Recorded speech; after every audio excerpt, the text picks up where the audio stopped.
Okay, how's everybody doing this evening? Or actually this morning, because I'm shooting this video about 6 a.m. in the morning West Coast time.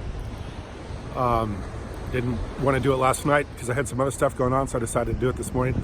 Maybe change things up a little bit. You're used to seeing darkness in my videos. This morning you're going to see the morning light, and of course I got the Pacific Ocean behind me. And my name is Kent, channel is EOS San Diego, and I make videos on the blockchain. So I want to talk a little bit more about this Security and Exchange Commission's ruling or decision that EOS isn't a security but is got a waiver, and now basically is in the clear as far as any kinds of rules and regulations considering the Security and Exchange Commission or probably other regulatory bodies in the United States of America. It looks like they've pretty much been given a pass.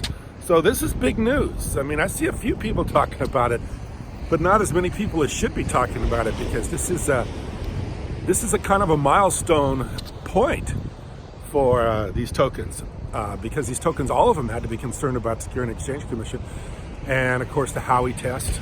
I think it's a 1939 ruling about how anytime you're raising money, you can be considered a security. So this is a big deal, and I think this is a milestone for crypto, and I think it's going to help the whole crypto market eventually. Knowing that the Security and Exchange Commission is willing to work with these tokens, willing to make waivers, and willing to grant them a pass. I mean, this is something that's really amazing. It really helps everybody, helps us, because we are built on the EOS blockchain, and we are a token. And we do trade in the new DEX and decentralized exchanges. So obviously, if you have that, knowing that EOS is not a security, certainly the tokens underneath EOS are not securities either. So it makes it a lot better for everybody. So this is something that I think that's a big deal. And of course, we're excited about it because we are built on EOS, and we do trade on decentralized exchanges. We are the challenge application. If you want to download us, we're in the Google Play Store, and we're also in Android, Apple Store. So, I mean Android, I always say that, Apple Store. Apple, the App Store, I guess the way they always refer to it as, the App Store. So this is a big deal, and I think it's something the Security and Exchange Commission was forced to do. I think EOS had, they had good representation. You had the Cooley law firm out of Silicon Valley. If you don't know who the Cooley law firm is, look them up.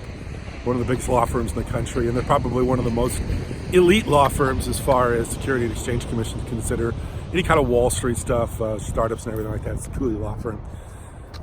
They are the big dog on the block when it comes to law firms and this kind of stuff. So they were well represented. They got a good, favorable decision. I think it was something that was very something that they would probably worked pretty hard on. It had been going on for a year, and eventually they came out with a good result. So I think this has been a really, really good mistake. I think price is going to be more reflective of this too, and I think price will go up because of this kind of decision. But when you think about it, you know, the Security and Exchange Commission really is up against it as far as letting new technology take off.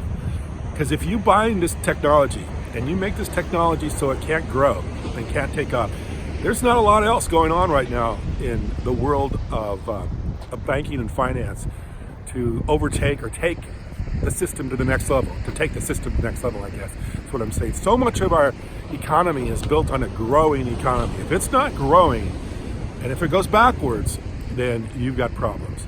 You know, I was thinking about this the other day. I was thinking about a good friend of mine. In fact, here in San Diego, you got a lot of this. You got people flipping houses or buying real estate and owning, apartment houses or something like that.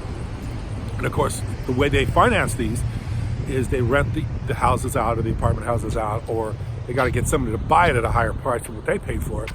The only way to do that is when things are growing, or when people can rent, people can afford to rent, or you can raise rents, and people can afford to pay higher rents. So you can make more money than the previous guy because you made a little bit, you're raising the rents a little bit. So if you can't do that, then you can't make that business work. That business can't work if people are losing their jobs, if people are starting to go having a hard time renting, and your occupancy rent in your apartment building goes from 80% down to 60%. That's going to kill that investment deal. So we live on a growing economy, and without a growing economy, nothing happens, and things go backwards, businesses go backwards, and that's a big problem. It's a big problem for everybody. So you got to continue to grow the economy. If you can't, then things are going to go backwards. Things go backwards, everything's going to fall apart, and things will go belly up in a big hurry. Think about the fact that if the people lose their jobs and can't pay these rents, and, the people that are buying the real estate, they're making a lot of money, but the people that are renting the real estate, they're not making so much money. I mean, the people that buy, they're making the appreciations on the property because we have an inflated dollar that continues to expand. People, the government's borrowing more money. So, the dollar's not worth as much. So it's not your real estate going up in value as much. It's just the fact that the government prints so much more money that over a period of time, the dollar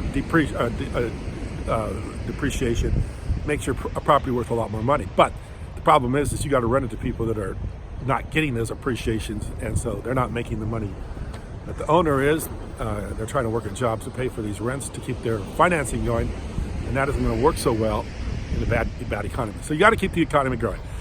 And of course, with the banks, the interest rates and everything the way they are, it's very difficult. You got to bring in new technology, new ideas. I think this is the new idea that will take over, is the idea of cryptocurrency, the idea of Bitcoin, EOS, and everything going on with that. So I think the governments are involved. I think they have to realize that this has to go forward for the economy to grow. And that's what's going to happen. And that's what's happening right now. We're seeing this happen with decisions like what's gone on with EOS. Is that EOS is not a security. Now EOS is a waiver, and EOS is just a regular old investment and doesn't have to have any restrictions or regulations. So this is a big deal. I think it's going to show a lot more favoritism towards cryptocurrencies. I think people are going to be more interested in developing cryptocurrencies, knowing that decisions like this are being made. And when you make a decision like this, actually, it does make a little bit of precedence in the law.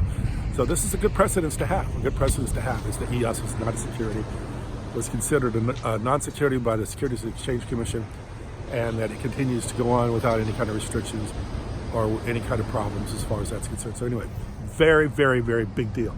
I think more and more people will start to notice it in the future, and the price will reflect. So anyway, I appreciate you watching. Thank you very much.